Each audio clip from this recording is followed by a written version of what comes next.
Bismillahirrahmanirrahim. Assalamualaikum warahmatullahi wabarakatuh. Bismillah walhamdulillah wassalatu wassalamu ala rasulillah wa ala alihi wa sahbihi wa man wala amma ba'du. Saya akan menjawab beberapa pertanyaan yang sudah ditanyakan oleh teman-teman pada diskusi tadi. Yang pertama dari Ummu Aina. Saya kurang paham mengenai hadis ahwal dan apa perbedaan hadis ahwal dengan athar. Baik. Hadis ahwal itu sama dengan sifat Nabi, hadis yang mencakup sifat-sifat Nabi. Jadi ahwal itu kan keadaan. Nah, sifat Nabi ini kita bisa bedakan menjadi dua. Yang pertama adalah keadaan beliau secara zahir, sifat beliau secara zahir. Misalkan bagaimana tinggi beliau, bagaimana cara beliau berjalan, bagaimana mata beliau, bagaimana gigi beliau. Nah, itu semuanya yang tampak zahir daripada Nabi Muhammad SAW. Kemudian yang kedua adalah khuluq atau akhlak beliau, yaitu bagaimana sifat Nabi Muhammad SAW. Nah, itu semua masuk dalam kategori ahwal atau sifat. Jadi ahwal, keadaan, sifat ini adalah sama begitu ya. Apa perbedaannya dengan athar? Sedangkan athar ini adalah nama lain dari hadis. Jadi ada ulama yang mengatakan antara hadis dan athar ini adalah sinonim, adalah sama maknanya, yaitu segala sesuatu yang disandarkan kepada Nabi Muhammad SAW, baik berupa perkataan, perbuatan, ataupun ketetapan, ataupun sifat, ataupun segala sesuatu yang disandarkan kepada sahabat ataupun tabi'in. Jadi ada yang mengatakan antara athar dan hadis itu adalah sinonim begitu.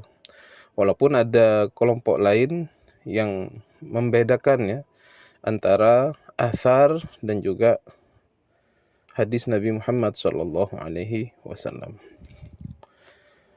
Baik, pertanyaan yang kedua dari Nurul, bagaimana cara kita mengidentifikasi perbedaan hadis-hadis tertentu? Caranya adalah dengan melihat hadis tersebut. Apabila dalam redaksi hadis tersebut kita mendapati redaksi misalkan qala Nabi Muhammad SAW, maka kita sebut dia adalah hadis qauli karena jelas dia adalah Nabi yang bersabda. Apabila kita melihat dalam hadis tersebut, misalkan kita mendapatkan redaksi karena Nabi SAW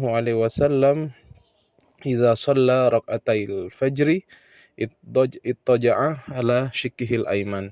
Ada Nabi Muhammad SAW apabila beliau selesai sholat 2 rakaat fajar, beliau kemudian berbaring dari sisi kanan tubuhnya. Maka dari hadis yang kedua ini kita dapat melihat bahwasanya itu adalah perbuatan Nabi yang kemudian diceritakan oleh sahabat. Jadi Nabi setiap beliau selesai sholat 2 rakaat fajar, beliau kemudian berbaring ke arah kanan daripada tubuhnya. Begitu. Jadi cara mengidentifikasinya begitu.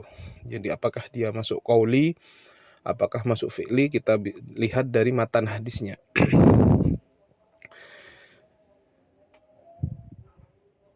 Dan juga tentang takriri ya. Itu juga kita bisa lihat dengan redaksi hadisnya. Misalkan apabila dalam hadis tersebut terdapat kesimpulan bahwasanya Nabi tidak menyalahkan dan tidak membenarkan sahabat, maka itu adalah takrir ya, ketetapan beliau seperti dalam kasus ketika beliau membiarkan para sahabat untuk memakan daripada dhab. Kemudian pertanyaan yang ketiga dari Rahmat, masih tidak mengerti mengenai hadis karena hampir sama dengan sunnah, lalu perbedaan keduanya apa? Hadis dan sunnah ini ulama mengatakan dia adalah sinonim. Namun kalau perbedaan antara hadis dan sunnah menurut ulama ahli hadis dan ulama fikih ini berbeda ya. Kalau ulama hadis itu memasukkan sifat Nabi dalam redaksi definisi hadis. Jadi ma udhifa ilan Nabi Muhammad sallallahu alaihi wasallam min qaulin aw fi'lin aw taqririn aw sifatin. Jadi ada sifatnya. Sedangkan menurut ulama fikih ketika mendefinisikan sunnah ini mereka tidak memasukkan sifat karena memang fokus mereka ulama fikih atau ulama usul fikih itu adalah kepada hukum, Nabi sebagai sumber hukum. Jadi tidak kemudian membahas dari segi sifatnya. Adapun dari segi lugawi atau bahasa, kalau sunnah itu adalah sesuatu yang ditradisikan begitu ya. Sedangkan kalau dari segi bahasa, hadis itu bermakna sesuatu yang baru. Jadi memang kalau ditinjau dari segi bahasa memang berbeda, tetapi nanti akan sama definisinya ketika dia sudah definisikan secara istilah. Jadi segala sesuatu yang disandarkan kepada Nabi Muhammad baik berupa perkataan, perbuatan ataupun ketetapan, cuman berbeda sifat ya, mengenai sifat. Kalau ulama hadis memasukkan sifat, sedangkan ulama usul fikih atau fikih tidak memasukkan sifat. Kemudian pertanyaan berikutnya dari Siti.